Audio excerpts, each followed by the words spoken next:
Sebelum kita memulai mengenai DNA, bagaimana DNA direplikasi, bagaimana strukturnya, dan bahkan sebelum kita melihat bagaimana meiosis terjadi di dalam sel, kita mempunyai pengetahuan yang umum kalau sifat anak itu adalah sifat turunan atau produk dari orang tua ya. Oke, jadi untuk contohnya, untuk contoh pertama-tama di sini saya akan coba menggambar ya orang dengan mata yang biru. Oke, saya gambar begini, ya anggap saja ini laki-laki ya. Kemudian laki-laki dengan mata biru ini akan menikahi seorang perempuan. Oke, di sini perempuan dengan mata coklat. Oke, saya beri di sini bibirnya mungkin biar agar lebih mirip dengan perempuan ya.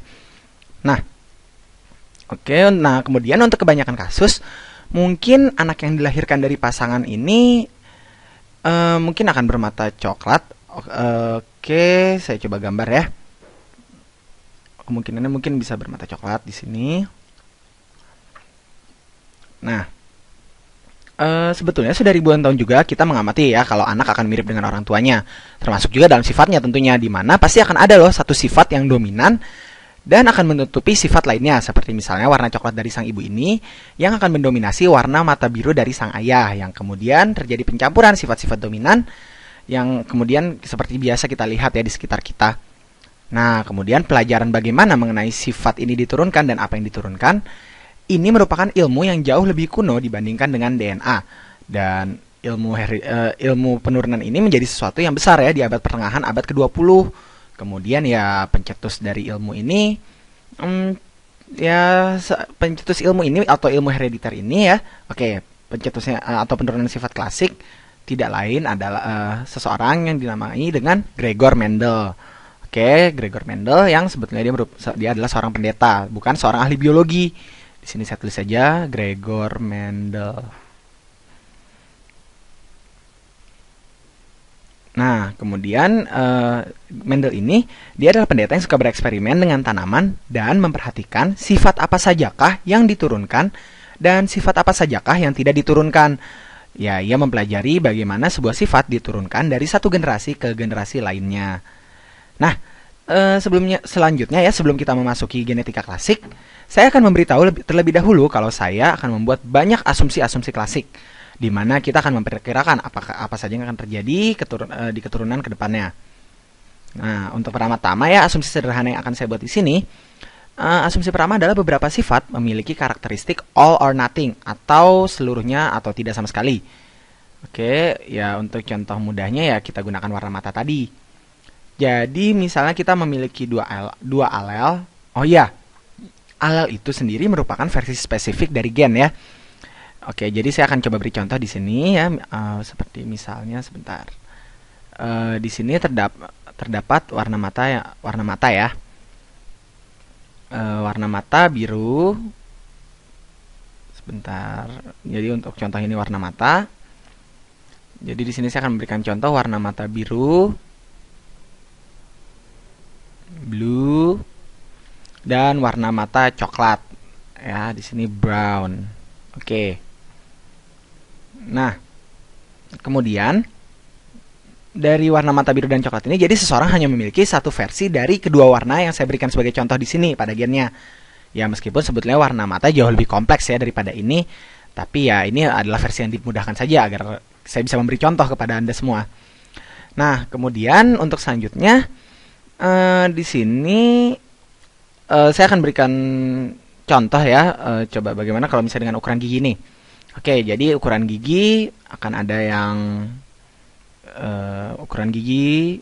Jadi kalau contoh di buku biologi akan terdapat karakteristik gigi yang besar atau big dan gigi yang kecil atau small. Nah, jadi ya di sini akan terdapat juga karakteristik dari alel untuk gigi yang kecil dan juga tentunya untuk gigi yang besar. Jadi di sini saya kemudian saya harus menjelaskan ya perbedaan yang jelas antara alel dan gen. Oh iya, bahkan si Gregor Mendel ini sudah bisa menjelaskan mengenai hal ini pada tahunnya sebelum ia mengenal istilah DNA dan kromosom tentunya. Jadi ya untuk lebih jelasnya kita harus masuk ke dunia mikrobiologi untuk menjelaskan hal ini. Oke, untuk lebih memperjelas ya agar kita semua tahu. Jadi mungkin untuk mudahnya, jadi saya coba gambar kromosom dulu mungkin kali ya. Ya, saya akan coba gambar kromosom. Anggaplah ini yang saya gambar adalah kromosom.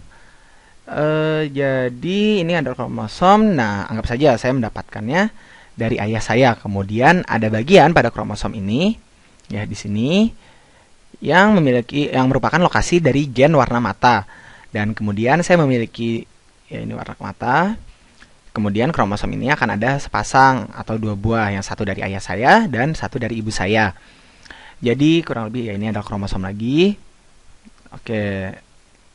Ini mungkin gambar saya sangat kurang bagus ya, tapi nanti di dalam sel mereka akan tersusun secara jauh lebih rapi dari ini. Oke, jadi mereka ini adalah kromosom yang homolog. Mereka memiliki kode untuk gen yang sama. Jadi tentu saja pada kromosom dari ibu saya ini akan terdapat lokus untuk gen warna mata. Nah, kemudian saya mungkin akan memiliki versi yang sama untuk gen. Jadi seperti ini saja contohnya. Ya, ini adalah lokasi untuk gennya. Kemudian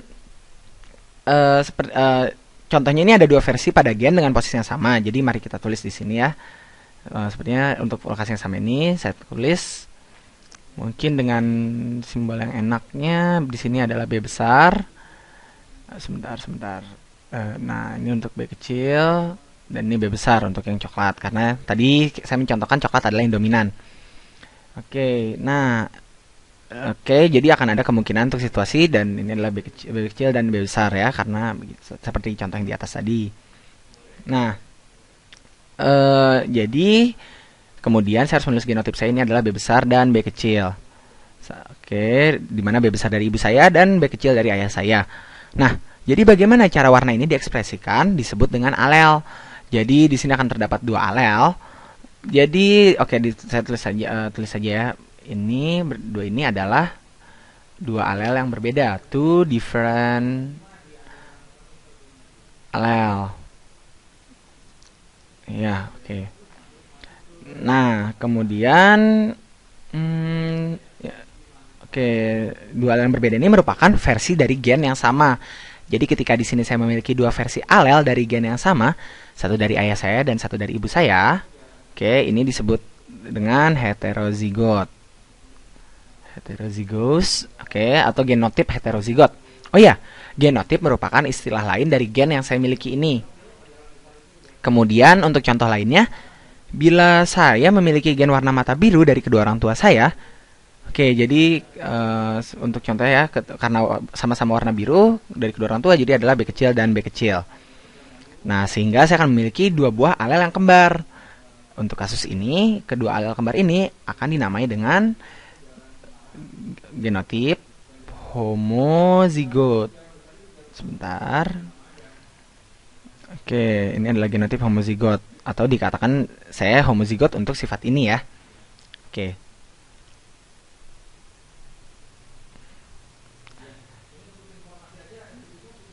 Nah, kemudian di sini ada gen untuk warna mata coklat dan warna mata biru.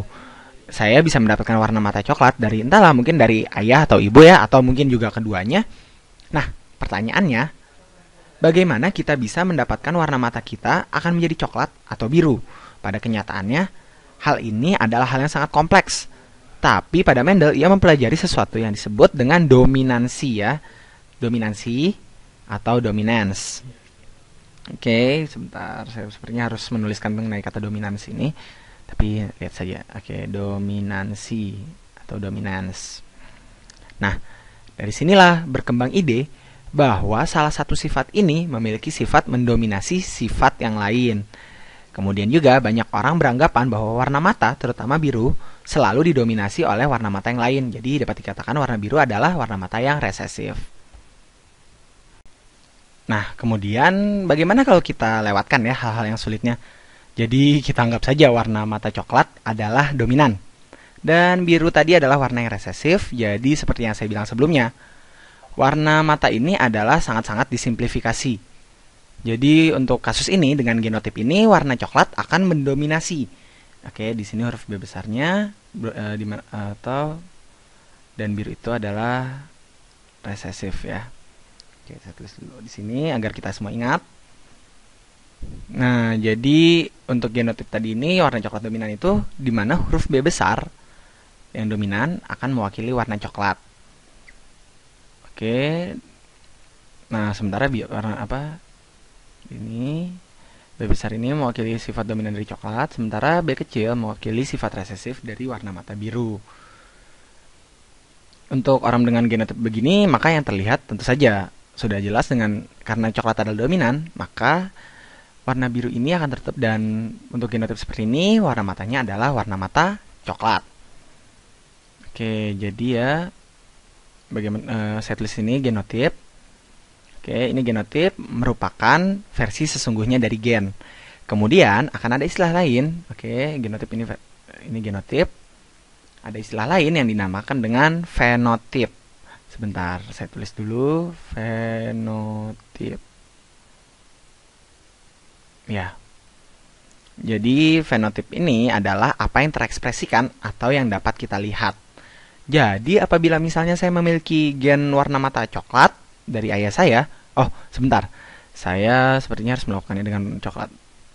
Sebentar. Oke. Nah, ini oke, warna birunya untuk warna biru untuk gen warna mata biru ya. Oke, warna biru dari ibu saya. Kemudian oke, saya memiliki gen mata coklat dari ayah saya dan gen biru dari ibu saya. Oh, saya baru saja mengatakan gen ya. Maksud saya versi coklat dari gen. Oke, alel coklat dan versi birunya dari ibu saya. Karena alel berwarna coklat adalah dominan dan biru adalah resesif, maka yang akan terekspresikan di fenotip sini adalah tentu saja warna coklat atau brown. Oke. Nah, untuk contoh lain ya, misalnya saya mendapatkan alel berwarna biru dari ayah saya, dan saya mendapatkan alel berwarna coklat dari ibu saya. Lalu, ya hal ini tidak jauh berbeda, karena akhirnya saya akan memiliki warna coklat juga ya. Lalu bagaimana kalau misalnya saya mendapatkan kedua alel coklat dari kedua orang tua saya? B besar dan B besar ya. Ya, saya mengganti-ganti warna, tapi ini tetap coklat ya. Ini hanya untuk memberikan penjelasan. Oke, pada akhirnya dengan B besar saya tetap tentu saja saya akan mendapatkan warna mata coklat tentunya, atau di sini saya tulis lagi brown eyes. Oke, jadi ini sebetulnya merupakan kombinasi terakhir ya dari dua tipe. Karena hanya terdapat dua tipe di sini. Oke, meskipun untuk beberapa gen ya akan terdapat lebih dari dua tipe ya, seperti misalnya pada golongan darah, yang memang untuk golongan darah kan tidak hanya terdiri dari dua tipe. Kemudian, oh iya, untuk kasus selanjutnya adalah ketika saya mendapatkan alel warna biru dari kedua orang tua saya, B kecil dan B kecil. Oke, ini adalah sifat yang resesif ya. Karena tidak ada sifat yang mendominasi, maka fenotip yang diekspresikan adalah warna mata biru atau blue eyes. Jadi, oke, biarkan saya mengulang ya. Meskipun hal-hal ini pada kenyataannya tidak semudah dan sesimpel ini, ya tapi setidaknya ini bisa ya menjadi contoh yang baik mengenai bagaimana sifat dan alel itu diturunkan. Selain itu juga, memang ada sifat yang dapat dipelajari dengan cara yang mudah seperti ini, karena pada dasarnya ini adalah konsep dasar dari herediter. Nah, namun yang ingin saya tunjukkan di sini adalah banyak genotip yang berbeda. Jadi ini semua merupakan genotip yang berbeda. Oke, di mana mereka merupakan kode untuk fenotip yang sama. Jadi ketika kita melihat warna mata seseorang, kita tidak tahu ya genotip mereka bagaimana sebetulnya. Apakah seseorang itu adalah homozigot dominan seperti ini, homozigot dominan, atau heterozigot seperti dua yang di atasnya ini.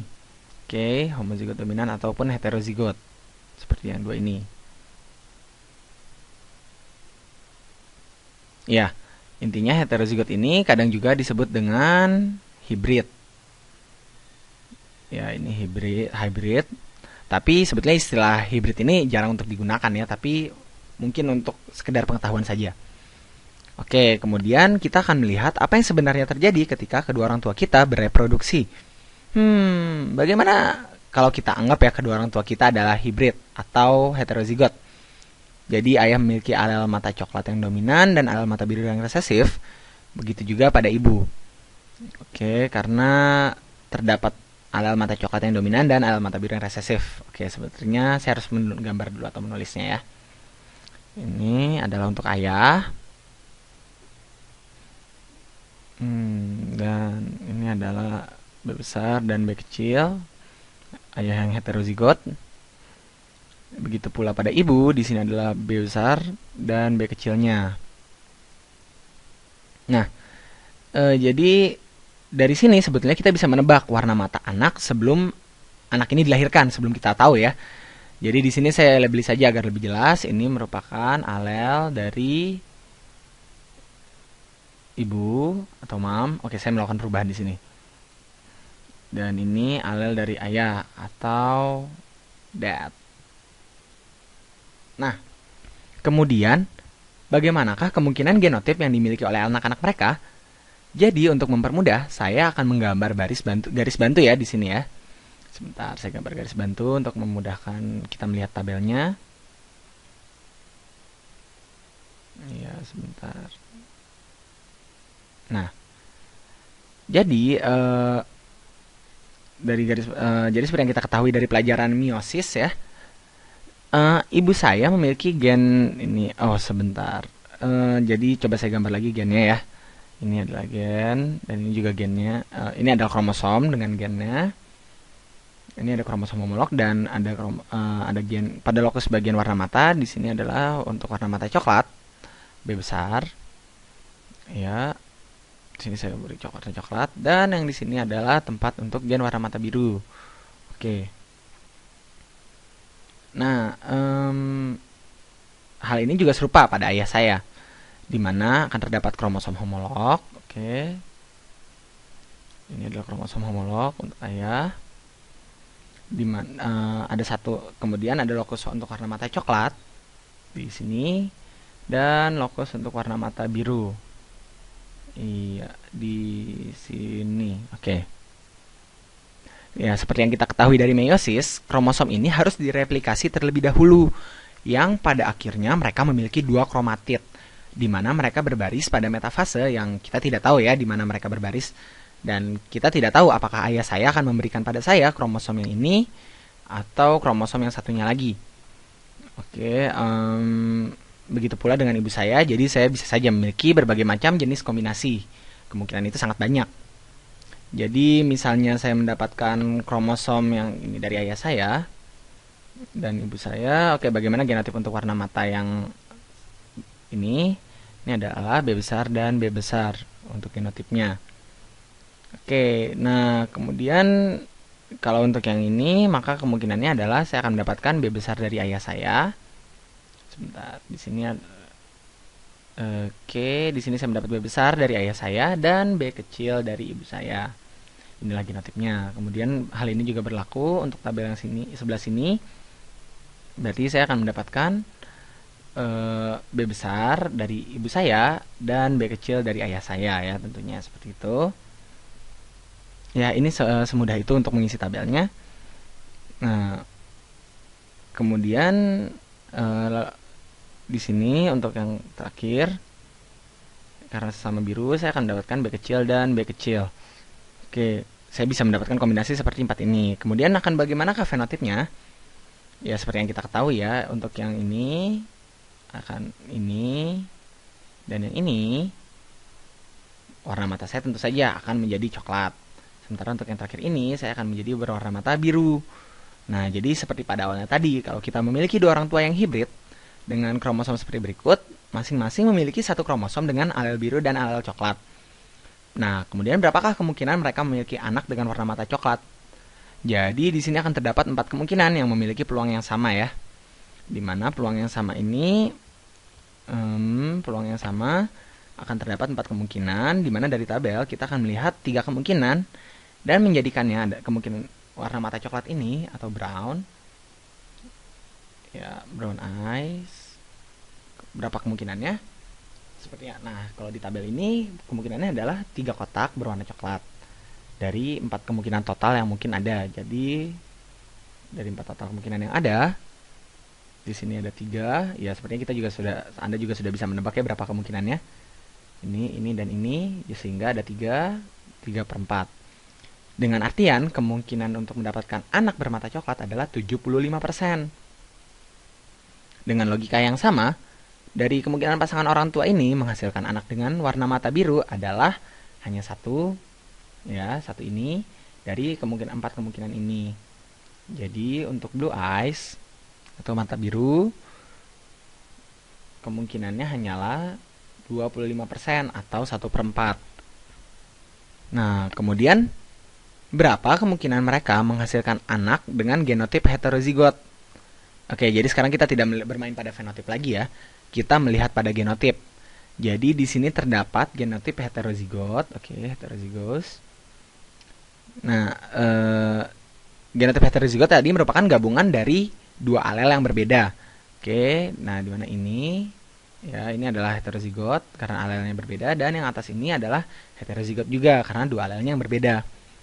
Jadi kemungkinannya adalah dari 4 ini, kemungkinannya adalah 2. Oke. Kemungkinan heterozigotnya adalah 2 atau kita sebut dengan 50%. Nah, jadi dengan menggunakan tabel Punnett seperti ini ya, dengan mempertimbangkan sifat dominan dan resesif, kita dapat memprediksi hasil yang berbeda-beda. Ya, dari sini juga kita bisa memprediksi kemungkinan pasangan orang tua dengan 5 anak memiliki genotip yang heterozigot dan lain-lain. Meskipun ini merupakan versi yang sangat dipermudah ya, tapi banyak sifat yang bisa dipelajari dengan cara seperti ini.